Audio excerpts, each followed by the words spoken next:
Why I believe that Midjourney is the best AI image generator? Well, I've been using this tool since it came out when it was only a Discord server. It was quite wild time to use it back then. You had to write image, prompt line, imagine, and then create it, and you had to have different type of parameters if you had to create different sizes. Some people still use Midjourney like that today with Discord. Today I'm here with you because for the first time Midjourney created their new editor inside of UI for their image generator. So from now on you could not only generate images with the UI of Midjourney on their website, so no more Discord. You have a very cool and advanced editor that allow you to do in paint, which means to take some images off and replace them. You could change the style of the images. You could even take images that weren't originally created in Midjourney. So today I will just show you and walk you through the new editor of Midjourney. Now I know that some people don't have access to it yet. I have it because I pay for Midjourney for many years now. So I'll walk you through it. You're probably going to have access if you pay for it. If not, that's okay. Maybe pay for it one day. Maybe they will open it for their free users. Let's dive right in and see what we can do with Midjourney. So this is the UI of Midjourney. You have the explore mode, nothing new here, we always had that. You have the create mode, which is where you create images. For example, I did this experiment where I take my favorite paragraphs, my favorite chapters from my favorite books. In this specific case, I took a single chapter from a Harry Potter book, very specific one. I used ChatGPT to kind of paint that all scenarios, and then I just illustrated my favorite book. And hopefully I could also make some videos out of it afterwards. Anyway, what I have here is a lot of images of Harry Potter right now, and that was from the Goblet of Fire. So first of all, one of my favorite things you can do right now is just to organize your stuff. So let's say I'm creating right now a video about a very specific chapter in Harry Potter. So long time ago, talking about maybe 2 years ago, and let's go to Discord, Midjourney. Okay, so you have like a general channel of Midjourney, many things running right now. You have to press imagine and then something like a photo of a dog eating ice cream. Great, very simple, not that creative, kind of stupid. You wait for it, a lot of mess, blah blah blah blah blah. That's the old way to use Midjourney, as you probably know. A bit technical, not a lot of fun. Let's see if I could see my dog eating ice cream. It's a mess. Obviously, in order to say it's 30%. Not to do that, I just created Midjourney bots, so I wouldn't have to do it inside of a Discord that is packed with many different images because I have ADHD. So that's my ice cream dog. Oh, that's fabulous. If I'll go here to create, I'm probably going to see, let's refresh, and my dog is here as well. Great. So obviously right now what you can do, it's nothing new, but you can create a photo of a dog eating ice cream on Midjourney. Great. So I'm just recreating it. So you'll see that I don't have to do it in like the chaotic world of Discord. By the way, they decided that they want to bring the chaos back in. So if you can actually choose to go back to the chaos if you go to chat and then general chaos, which will give you access to this craziness of a thread that people just creating and creating. They have even like a daily theme where you could participate in like some kind of a competition or of some kind. So there you have it. This is my ice cream dog. Perfect. Now, one thing you could do with when you create images in the UI of Midjourney right now is to, first of all, pick your portrait, square, landscape. You can pick the size, right? On the Discord channel, you had to have like imagine and then have some kind of like minus AI for free. That was the way to create it. So it was kind of complicated. Now you have like nice UI, square.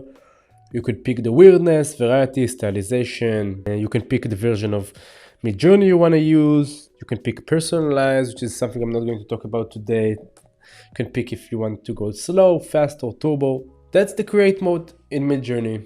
Nothing new here, like not that new in terms of AI innovations. But, and this is a big but, what we have here, first of all, option that I really like is the organize option. Why? Because look, I have this Harry Potter themed video I want to create. It means I want to collect a folder of Midjourney images I've created and then animate them with Runway or another AI video tool. So I'm pretty confident that at some point we're going to have like one AI tool that is doing all of these, but for now we have to kind of like invent the flow as we go. What I had to do in the past, like building a folder in my computer, I like this image, great. I did like some kind of use image. I picked an image, I downloaded it to my computer, and then dropped it into Runway or something like that. So the option to organize stuff is quite interesting. What you can do, you could have a folder, and basically what you can do is to just create a folder.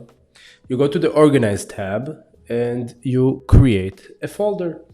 You create a new folder. I created the Harry Potter, try one, and just collected all of the things to that folder. Let's say that I created another video about the Matrix, which I also like. So I'm just creating a folder named The Matrix Anima, which is a project that I had. And I could just go to where I created my Matrix Anima trailer and take my favorite images to that specific folder. So I could use them after. It's really great because the only way to do it was to just save it on my computer. So that's about it. You could organize your stuff from now on. And that's quite great. So I have my Harry Potter folder. Perfect. Now let's jump to the new editor of Midjourney. So let's go back to my folder. So I'm going back to my ice cream dog. All I need to do is to go and let's press editor. And now open in full editor. Now one thing I could do, and this is very similar to Photoshop, you could just enlarge it like that. And that will just expand the scene. Let's submit edit and see where it takes us. Great, and the scene is now expanded. This is something that we've used to see mostly in Photoshop AI, but now we have it in Midjourney and we can use it in the Midjourney photos. We could also change the aspect ratio. So let's say that you want to have it as different sizes for social media and so on. We could actually do it. So let's submit it for my portrait ratio and see where it takes us. Brilliant. So it's even created this hand that gives the ice cream to the dog. And that's about the expand and how to use it. All right, so the next thing we could do is to use the editor itself. This is quite similar to in Paint, which we have in different tools that related to AI. So this is in Paint. We could basically remove the hand, for example. So we just paint it over and we could say something like remove hand, submit edit, and there you have it. Well, we have a floating ice cream that doesn't make a lot of sense. We remove the hand completely. Let's also a tennis ball, right? So let's try to add a tennis ball instead of the ice cream, press submit, and we have 4 different variations of it. Not the best, not in his mouth, but close to it.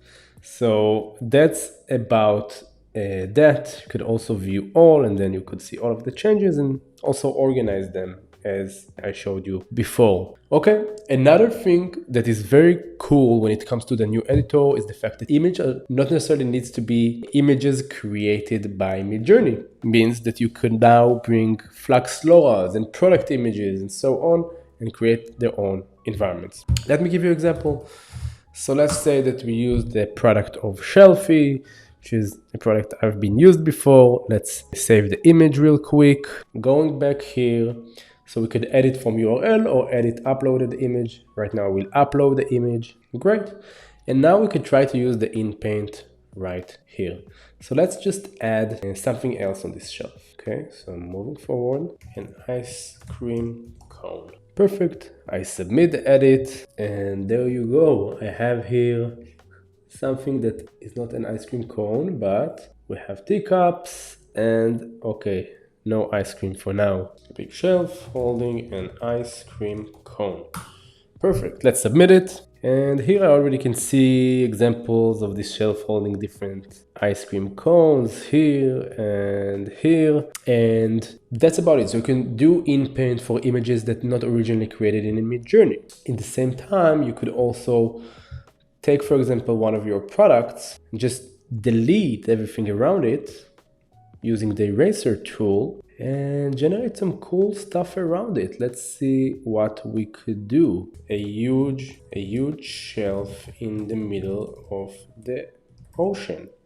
Let's submit this edit. And right now we could take this image that was not created on Midjourney and generate an image around it. Now it created some very interesting takes on that symbiotics of shelves and ocean and so on.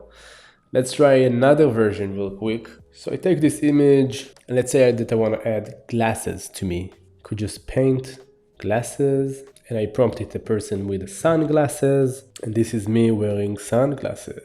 Okay, not too bad. Maybe try to change the beard as well. Let's make it a huge beard. Great, and it's working. And I find that feature quite very similar to the AI generator of Photoshop. This is my ginger beard, by the way. Not bad, not bad. And that's about it. Another thing you could do, so you could change the style. So let's say that I want it in a completely different style. So I take this image, I retexture it. We could pick another style. Let's pick, for example, this futuristic kind of style. Person, let's submit the texture with the image.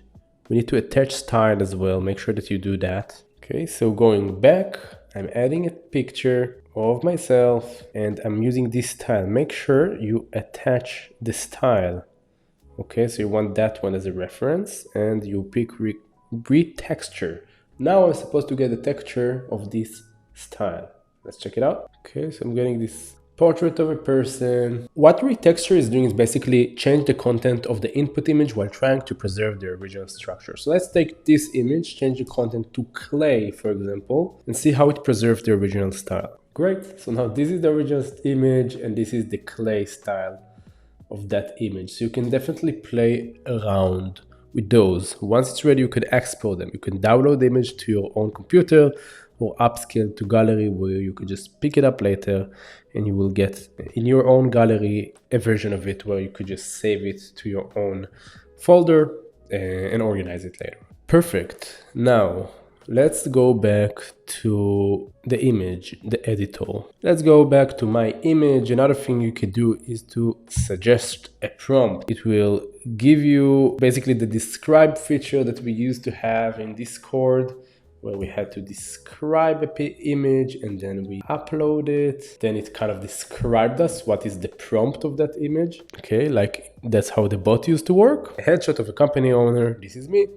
Great, so a headshot of white man, shot, blah, blah, blah, blah, blah. Great, so it gives me like the original prompt. So it helped me to give to the machine like ideas about what it is. Now I would just change the color of my shirt and then we could maybe expand that a little bit and take it off. Blue suit, let's submit it. And this is my blue suit. Perfect. I have a few different versions of that suit and looks quite nice. I like myself in a suit. And there you go. You could actually move things around and change that and maybe change the background. So instead of brick wall, we could say something like in front of beach in Thailand. And now you could change the background and do a lot of funny stuff. Let's check it out. Perfect. So this is me in a blue suit in a beach in Thailand. Isn't it lovely? It's just great. Look at me. I hope it's not too hot for this guy right now. So you can do a lot of cool things with it, but let's go to the practicalities real quick. So let's go back to this scene that I'm trying to create. So I have my Harry Potter scene. Let's go back to my Harry Potter folder. And I really try to make something nice out of it. So for example, here, I really like this image, but I feel like we could close this guy's mouth and maybe expand a little bit the margins. So editor, open in full editor. Let's expand that a little bit and let's take the mouth only, close mouth, not a shout. And let's submit. Okay, mouth is still open. Let's try. Huge smile, submit edit. And slowly but steady, I don't need to use raw images anymore. I could really edit all of the different images right now that I have from Midjourney and create something really cool out of them. And I still don't manage to get that closed mouth. Let's try just to delete the whole ad real quick. Happy face, closed mouth. Let's see if it helped me here. You really need to make adjustment. This is a great bridge to the fact that AI editing, AI creation is not something that it's just a click of a button. There are a lot of different iterations that needs to be done before you have a finalized product that you're actually happy with. Okay, so it seems like it's really difficult for Midjourney to have an epi face with a closed mouth, but this one is close enough. Let's say that I'm happy here with the outcome. I can download the image, upscale to gallery, and then when I organize my stuff, I could just grab this image real quick to my Harry Potter folder and move from there. Okay, so just move it right here. Once it's completed, I move it here. And now that it's ready, I can just move it here to the folder. Now let's say that it's ready. I'm downloading the images and now I want to animate it. I go into my favorite AI animation tool, which is Runway for now. There are many different tools that can do that. I go to a new session and I use Gen 3 Turbo. And I don't even use a prompt. I just want to slightly animate it for my vision board, for my animation for Harry Potter books. Okay, so I crop it real quick, I generate the image, and slowly but steady I could have this process where I just generate images and animating them and building myself a really, really cool video. Okay, so this is Runway, taking my edited Midjourney image, and this is it. This is Harry Potter smiling. It's so creepy though. Oh my god. I am really not happy with what I have here. So let's try a few more. Okay, again, can go really wild here. Let's take this example. I could take this image that I once created, go to edit, open in full editor, and I could say something like reading, holding a pie, or holding a box. And I could add an image of a box holding a box. And there's a lot of trial and error here, a lot of trial and error. But right now I gave it an image reference of a box. I said Asian man holding a box, happy surprised, stock image realistic. And let's see if it worked. Great, and this person indeed holding a box that is quite similar to the box that I originally showed it. So that's more or less about the editor, how to change the ratio, upscale to gallery, download image, erase, create more and change the prompts, and also retexture stuff. And let's also retexture this guy, clay style. Okay, and you can always go to the Explore tab in Midjourney and see what other people are doing, get inspired, and so on. This is also a great plug to just get my free Midjourney class. Just join it. I created it a long time ago, but it's quite relevant for people that are just getting started with prompts and so on. And so give it a shot. So yes, you could just change the content, leave the same structure, and do some really, really, really cool stuff with the new Midjourney editor. Take the free Midjourney class that I have. It's quite interesting. Google free Midjourney course by the AI Makers Lab and check it out, and also sign up for our newsletter and waiting list for our community. We're going to build an AI community for people like-minded, just so we could learn from each other. So take the free Midjourney class course, Google it, AI Makers Lab newsletter.io, where I share a lot of resources, videos, articles about AI, UX, automation, and anything in between. I'd love to get your feedback on all of these. If you have any questions about the Midjourney editor, how to use it, how to use the edit, retexture, the brush size, the image scale, and so on, let me know. As you can see, I use Midjourney all the time for marketing, promotion materials, for social media stuff, for art, for my Harry Potter art. Enjoy the new Midjourney editor because it's quite fun. You could have a lot of different creations. And if you want to know anything specific about my prompting process and so on, just drop a line in the comments and I'd love to help. Till next time, I was Yuval. See you.